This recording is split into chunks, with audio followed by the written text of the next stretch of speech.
Nah, jadi ketahuilah para jamaah, dari sepotong hadis kudusi mengatakan man arofa nafsahu faqad arofa rabbahu. Barang siapa mengenal sebenar-benar dirinya, sudah pasti akan mengenal Tuhan yang amat nyata. Sebaliknya, barang siapa tidak mengenal diri, sudah pasti tidak mengenal Tuhan. Tatkala tidak mengenal Tuhan, tidak bertuhan para jemaah. Otomatis tidak bernabi, otomatis tidak beragama para jemaah. Siapa mereka ini? Ya hewan para jemaah. Man lam ya'lam ilaha rabbi wa haqqur wa haqqul jasadi fa inna zalikal kal hayawan.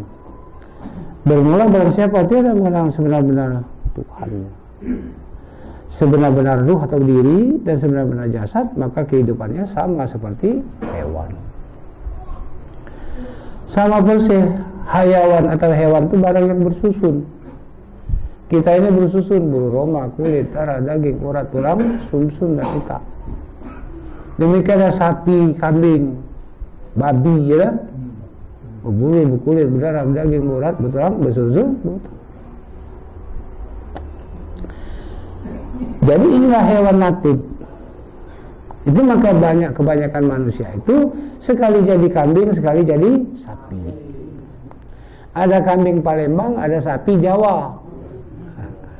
Diajak ke agamamu, diajak ke dunia, mbek. Sekali ngembek, karena mereka hewan natik pada jemaah. Nah, bedanya sedikit dengan manusia yang hulu ke hilir ini. Bedanya sedikit. Kalau kambing dengan sapi, kerbau, tidak tahu dengan duit, tidak tahu dengan politik. Kalau manusia, itu bedanya. Beranak sama beranak, gitu, makan, minum, tidur, jaga, berbini, laki, ya. Sapi jantan, ayam jantan, anjing jantan, tak bertanggung jawab dengan bini. Mana tak ada manusianya? Apa nak kata manusia yang macam itu?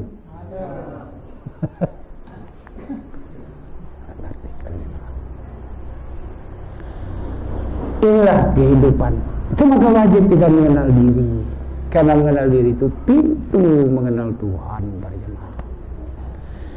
Nah, terus diulang, setelah kita kenal diri kita, ini ada dua perkara. Satu diri yang zuhir, dua diri yang batin. Diri yang zuhir itu terdiri daripada 13 perkara. 4 dari ibu, 4 dari bapak, 4 dari nabi, 1 dari Tuhan. 4 dari ibu, roma, kulit, darah, daging. Dari bapak, urat, tulang, sumsum, otak. Dari nabi, penglihatan, pendengaran, penciuman, dan perkataan. 12 perkara itu. 1 dari Tuhan nyawa. 13 perkara inilah dihimpunkan di dalam sholat itu, sembahyang itu rukun 13. Maka sembahyang itu tidak cukup rukun 13, tidak sah para jemaah. Demikianlah jasad kita yang zuhir ini tidak cukup 13 perkara, tidak bernyamuk, jadi apa gitu? Kurang sikok, tidak bertulang, jadi apa? Tidak berkulit. Inilah diri kita yang zuhir pada jemaah. Itu maka kita nak taat kepada Allah, taat kepada Rasul, dan berbuat baik kepada kedua. Hati Allah, hati Rasul, wabil walidaini ihsana. Itu maka durhaka kita jahat kepada Nabi, terlebih-lebih jahat kepada Allah. Ya, jadi tiap-tiap orang yang tidak tahu kepada asal pasti jahat. Oranglah mengaji 3 ilmu ini baru baik, baru mengetahuikan asal. Itu maka ilmu usul itu ilmu yang mengetahui tentang asal diri. Yang kedua, diri yang batin. Banyak namanya. Diri yang batin ini ada yang mengatakan hati, ya, ada yang mengatakan nyawa, ada yang mengatakan ruh, ada yang mengatakan insan, macam-macam. Ya. Nah, yang kita bahas saat ini tentang ruh. Itu maka jasad anak Adam ini tempat segala perbendaharaan ruh yang memerintah. Kenapa? Karena ruh itu sumber penggerak jasad. La tatarukan jasadi illa biizni ruh. Tidak bergerak satu zarah, satu harkat zakat itu jasad ini melainkan izin ruh digerakkan oleh itu. Maka kita nak ngaji. Jadi hadis ini dua pandu kepada jamaah, dua potong. La tatarukan ruh pun illa biiznillah. Tidak bergerak satu zarah ruh pun melainkan izin. Nah, yang mana yang izin Allah? Ini perlu kajian para jemaah. Jadi kita lihat perbendaharaan segala ruh di dalam diri anak Adam ini, lembaga anak Adam ini. Pertama para jemaah, ruh jamadat. Ingat kalau dengan kita itu ya, ruh bebatuan. Ini keras para jemaah. Hatinya itu keras,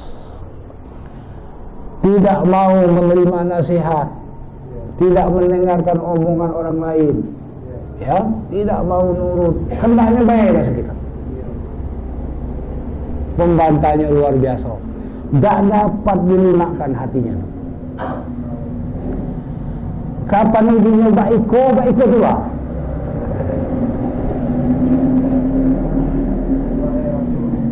Ini hati jamadan, bebatuan. Siapa yang nasihati kan enggak ada. Keras tak kena itu. Pantang kerendahan. Awak salah. Awak salah, tak salah ini. Nah, awak jahat dan tak diomongkan, ya baguslah. Nah, ini keras hati. Digerakkan sumber penggerak jasad ini. Segala pekerjaan dia dengan keras para jemaah. Tidak mempan oleh nasihat, tidak mempan oleh teguran, tidak mempan oleh didatangkan bala pun oleh Tuhan masih menentang. Lah tahu dia bangkrut, fakir, miskin, masih sombong. Ini ruh jamadat. Nauzubillahi.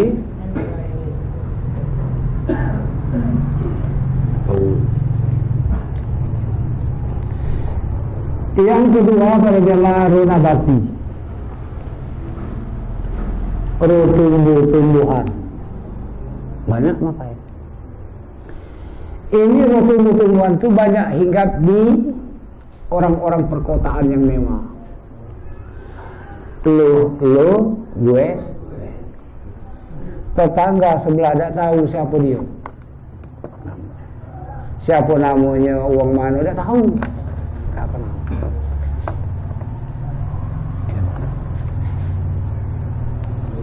Jadi tidak saling kenal, tidak ada istilah tolong menolong, gotong royong, ada. Tidak saling peduli, tidak saling tegur, tidak saling kenal. Ini roh nabati, tumbuh-tumbuhan. Kita lihat kan, batang mangga dengan batang rambutan itu berparaan, ada saling tegur dia.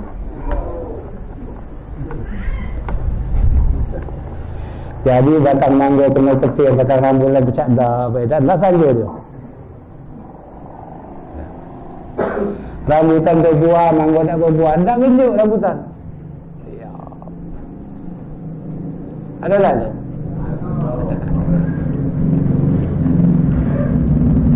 Ada kepada manusia ini. Siapa nak hidup tarik nyawa ni, ada tu. Nah ini roh nabati, roh tumbuh tu. Ini para jemaah. Ini dengan diri kita ada tak? Yang lain para jemaah. Yang ketiga, roh hewanat. Roh hewanat. Bagaimana perjalanan roh hewanat? Tak punya hukum. Halal haram dihantam. Yang penting perut berisi. Apa bahaya itu? Lihat kambing dengan sapi itu ada hukum. Kalau kambing dengan sapi, dengan babi, dengan binatang itu, dia tidak kelihatan itu bukan punya manusia, punya Tuhan. Mereka itu tauhid. Kenapa kero babi nyungkuri nyungkuri? Itu dia Tuhan itu, bukan manusia. Benar itu. Kamu bagi binatang itu bagimu. Dakati hakul Adam. Loh, kalau manusia ada hakul Adam pada siapa?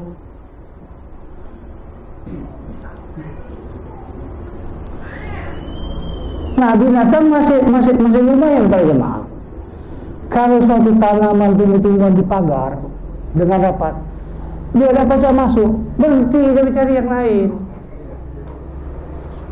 Kalau manusia tinggi mana pagar yang dilompati,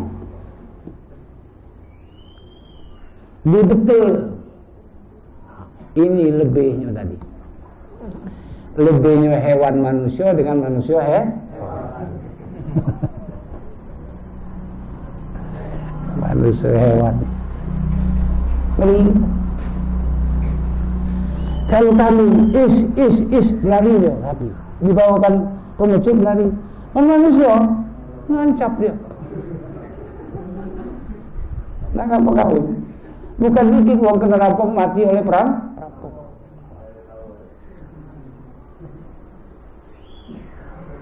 Nah, jadi itulah hukum. Kandang itu, pagar itu, batas-batas itu hukum. Nah, jadi roh hewan ini dakati pagar, dakati hukum. Ini laju tuh. Sering diceramahkan kan halal haram. Yang penting perut kenyang, yang penting dapat. Iya, kalau binatang masih lemah. Ini manusia binatang ini yang sulit. Nauzubillahi. Banyak roh yang dibawa itu yang terlebih jahat.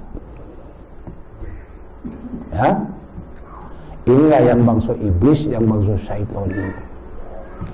Nah, jadi paling baik roh itu cuma masih pasif kepada Allah. Roh manusia, roh tubi Adam,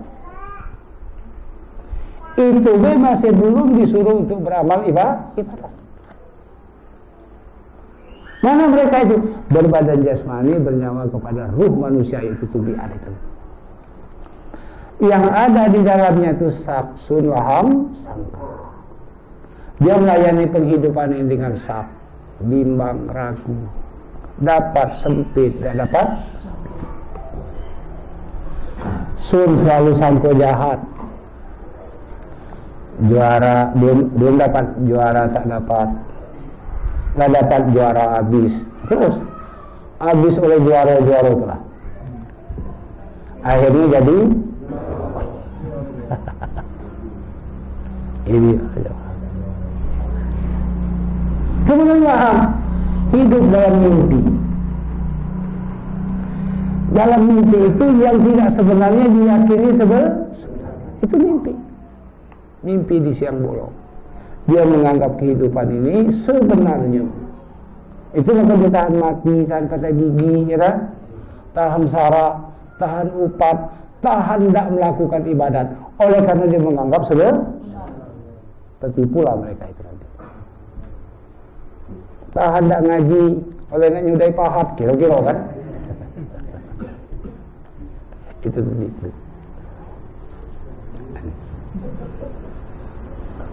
Kemudian hidupnya selalu sangko pada jemaah, tidak mengetahui yang sebenarnya.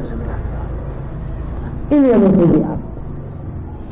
Tidak ada ketenangan jiwa, perasaannya selalu susah. Ambil dalam 24 itu, kapan berdagang nak untung tidak ada rugi, nak sehat tidak ada sakit, nak ngeno tidak ada terkena, nak nikmat tidak ada balak. Dia ni nak berdiri itulah tidak butuh, kapan butuh nyengir. Nak tertuju itulah baru lurus. Lurusnya lurus batang jagung. Dari jauh bisa lurus. Kapan diparai? Dari jauh berkopiah berserban-serban, nunduk. Ngobrol lah 2-3 jam lah keruan bengkuknya. Ini rata lihat. akalnya darurat sementara ngolah alam inilah. Yang diolahnya itu emas, pitis, beras, padi, anak, bini, ekonomi. Belum ada apa nama kado, lado mana mako nambah, dan nambah mana mako banyak apa jangan belum. Ini orang gila. Ini nak disuruh sembahyang. Allahu Akbar pedagang dia. Allahu Akbar nyalo. Allahu Akbar buat tahan. Allahu Akbar niman. Mana musuh? Itu maka dia belum disuruh. Dia ada perintah, dia mereka belum beriman lawan sat iman. Belum diperintah. Nah inilah para jemaah, diri-diri yang jahat yang nak dikenal dalam diri kita ini. Sifat perangi serta kelakuan nak dikenal supaya kita mengetahui kan dalam hidup sehari-hari. Oh aku ini digerakkan oleh roh ini. Oh aku ini digerakkan oleh roh ini. Oh aku ini digerakkan oleh ini. Ini kita mengenal diri. Ini tidak tahu kita digerakkan oleh roh apa. Tidak tahu. Seluruh jasad ini digerakkan oleh roh. Karena roh itu sumber penggerak jasad. Inilah maka hadis tadi mengatakan la tatarrukal jasadi illa biizni ruh. Belum illa biiznillah. Nah disinilah para jemaah kita menuntut 3 ilmu ini, menuntut supaya kita berpindah alam tadi, berpindah ruh yang menggerakkan kita. Mana roh yang baik yang bangsa Tuhan? Roh nuruni, roh rohani, roh idopi, roh hil kudus, ruhullah. Nah ini yang bangsa Tuhan. Karena bergerak di roh ini yang menggerakkan, baru la tatarukan rohun illa bismillah. Tidak bergerak satu zarah roh pun melainkan izin